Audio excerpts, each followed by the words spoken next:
There's such a divide in the Conservative Party over whether we should still remain in the ECHR, signed up to these treaties, or whether we should not be. Thank you very much to Catherine Foster there, our political correspondent. Right, with me, my panel, Rakiba San and Joe Phillips. Your response to what Catherine really was saying there, huge pressure, not just on the UK when it comes to migration, but the entirety of Europe and, of course, the United States as well. Do you believe that the treaties we are signed up to are still fit for purpose? Well, I think we do need a new international settlement. So in terms of the European Convention on Human Rights, that was 1950, European Convention 1951. We live in a very different world now. It's far more interconnected in terms of travel and technology. So I think there's definitely a discussion to be had in terms of how we modernise those treaties and conventions and how the UK fits into that. So I think that the Home Secretary is on the right direction. But more generally, when it comes to policy delivery, there's no doubt that the government's struggling when it comes to the small boats emergency. So we can have these conversations about how do we modernise treaties and conventions that the UK are part of. But ultimately, voters want to see delivery sooner rather than later, I think, especially when it comes to the small boats emergency on the English South Coast. Yeah, I mean, I would tend to agree, because you can't have a situation where Europe... I mean, take a look at Lampedusa, for example. Absolutely. You've had the population doubled in a few weeks because of the movement of people. How does Europe control that? Well, it's very difficult. I think that, first, we have to make the point that European countries are struggling with demographic imbalances. So, to a degree, immigration is needed for those countries, unless they introduce ambitious pro-natalist policies. And we can also have that conversation as well. But more generally, we need to talk about how do we help countries develop economically, especially in Africa and also parts of the Middle East? How do we help them improve the quality of governance in their own countries? So if we're involved in that, that may reduce the migration-related pressures on the more developed world. Joe, do you balk in horror when you hear the potential for the UK to leave the ECHR, I balk in horror, or for any changes to be made to these conventions? I balk in horror when I hear Suella Braverman's name, actually. But I think Rakib makes a really important point about if we want to try and help stem the need for people to flee their homelands, and that figure was 216 million people on the move by 2050 that Catherine referred to. One of the ways of doing that is to mitigate against the effects of climate change, which means crop failure, which means floods, which means fires, which means damage and uninhabitable parts of the world. Now, we've got a government... But hang on, let me pick you up on that. People will still want to move to richer countries. Of course they will want Even to if move... they get a little bit richer thanks to some aid. Of course they will. They will also want to go somewhere away from war, whether they're in Yemen or Syria or Sudan or Afghanistan. They might want to come somewhere where girls could go to school and have an education.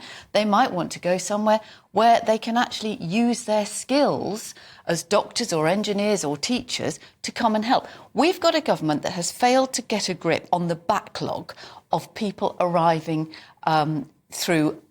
But what about border control, Joe? Because you have thousands of people crossing the Channel. You have thousands, if not hundreds of thousands, coming into the European continent. That is totally unsustainable on so many levels. So we could talk about the backlog, but that isn't the solution to border control, is it? Well, the backlog is huge, and it has continued to grow for years and years and years, and the government has not funded the staff. It has not dealt with it, and 84% of the people who are waiting for over 2 years are then allowed to stay in this country. I think that might be because we have a softer system than other European countries. We do, because they have far lower acceptance rates, don't they? No, they do, and I think that there's definitely a debate to be had in terms of legislation associated with modern slavery. How has that fed into those higher acceptance rates in the UK compared to counterparts such as France, especially when it comes to applications submitted by asylum applications submitted by Albanian nationals. Now, of course, border control has to be part of the discussion, absolutely.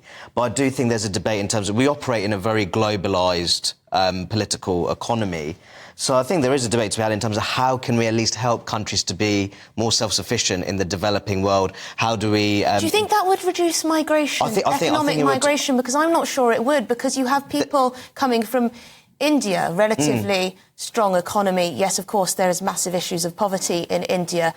But, you know, from other countries, even if they were to develop even a huge amount in a decade, let's say, I still do think there would be economic migration to the West. I think it could reduce the numbers. And And there will always be economic migration. You know, we live on an island. No, but it has the Statue of Liberty has a sign, bring me your poor, your huddled masses.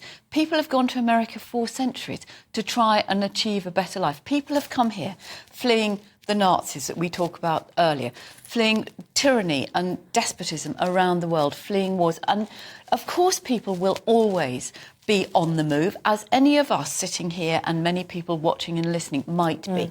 You know, whether you're going to Australia because actually you don't want to work in the health service. Yeah, here, and Emily, if I went to Australia, I'd be going legally. Well, then you need and Emily, the one point I'd make is that one thing we can do is strengthen international cooperation when it comes to dismantling people smuggling networks across different countries. I think that'd be a very important step, and you do need a level of international cooperation on that front. And create legal routes, and as Rakib says, you know, work together, but you can't keep coming out with rhetoric that is meaningless. Well, I mean, to be fair to Suella Braverman, the Rwanda policy was thwarted in part by the ECHR. It's rubbish. Yes, it was ruling from the Well, it grounded the first flight that was scheduled for Rwanda. flight, and we were and the found it very people who difficult wrote legally. that. But the problem is that countries have a right to border control. If certain conventions, treaties, international law are preventing countries from having that basic right to control their borders, then something needs to change. It's all well and good for people who are liberal-minded to be very liberal when it comes to immigration. Oh, yes, you know, we should help the world.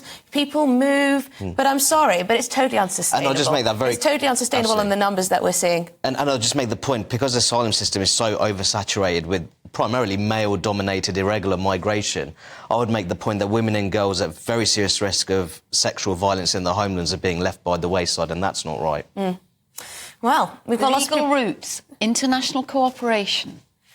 Yes, I do believe that people would still come by irregular means, even if there were more legal routes. And, of course, there may be many millions of people who would prefer to live in Europe than elsewhere. And we have to be, you know, we have to look at sustainable solutions to this. There are quite a lot of people who have left their home and everything they've known who would probably rather...